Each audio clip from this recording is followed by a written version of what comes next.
Hi there everyone, this is the Ambiguity of Belonging Part 2, and today I'd like to focus on the character of Walt from Gran Torino.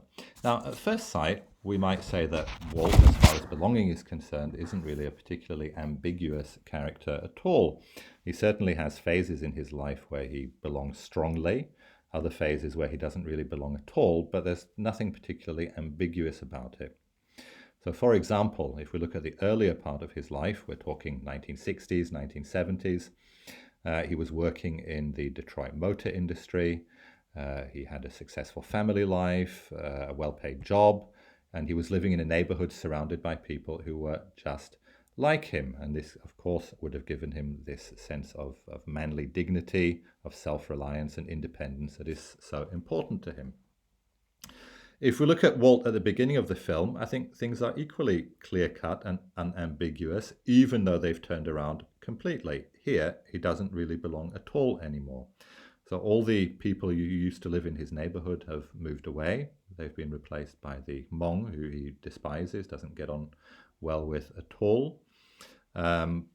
He doesn't get on with his priest, doesn't go to church anymore. His family members have either died or moved away. Those who are still alive, he doesn't get along with well at all. All he has really are a couple of old friends that he can chat and banter with, but you can't really call that a sense of belonging anymore. So if we are looking for ambiguity of belonging in the context of Walt's character, well, where should we look? I think the first place to look is the Korean War. Now, you'll remember that Walt fought there as a very young man. He killed people. The circumstances were clearly very unpleasant, and this seems to have traumatized him for his whole life. We get a clear sense of that if we watch the film. So where's the ambiguity in this? I would say, first of all, it's ambiguous because it gives me, at least, the sense that maybe this whole identity that he built up during the best time of his life, if you like, this identity of manliness, manly dignity, self-reliance, maybe that was just a facade that he created and built up to hide from himself and from the rest of the world what was really going on inside his head, which was coping with the trauma of what he'd experienced and what he'd done as a young man in Korea. The second aspect of ambiguity, as far as I'm concerned, is related to his American patriotism. Now, if there's one thing that Walt really is, that's a strong American patriot.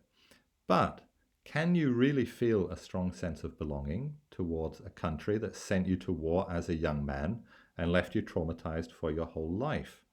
So I get the sense that even in this core part of his identity as a patriotic American, there is an element of ambiguity there.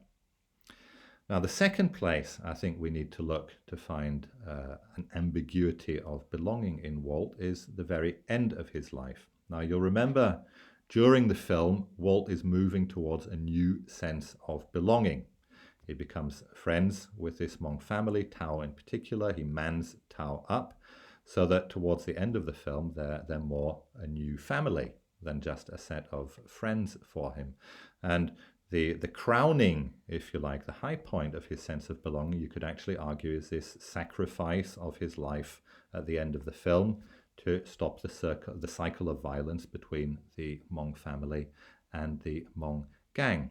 So what's ambiguous about this? Well, I would say the ambiguity comes from the way in which he sacrifices himself. Let's look at some of the things that are central to Walt's identity. Standing up for yourself, fighting back, guns. Well, how does his sacrifice happen at the end of the film? He gives up the use of guns. He gives up fighting back and allows himself to be killed.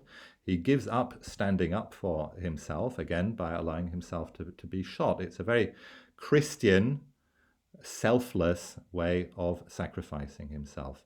Now, I don't want to take that argument too far. Of course, there are many ways in which what he does at the end of the film fits in very nicely with his identity up to there. What can be more self-reliant?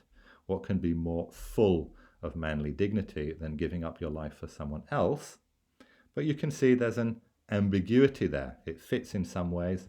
In other ways, it doesn't fit. So I think if we take all those points together, we can see that we can talk about Walt as a character where the ambiguity of belonging is particularly important. Tomorrow we'll look at some of the other characters, Tao and Sue. Till then, have a nice day. Bye.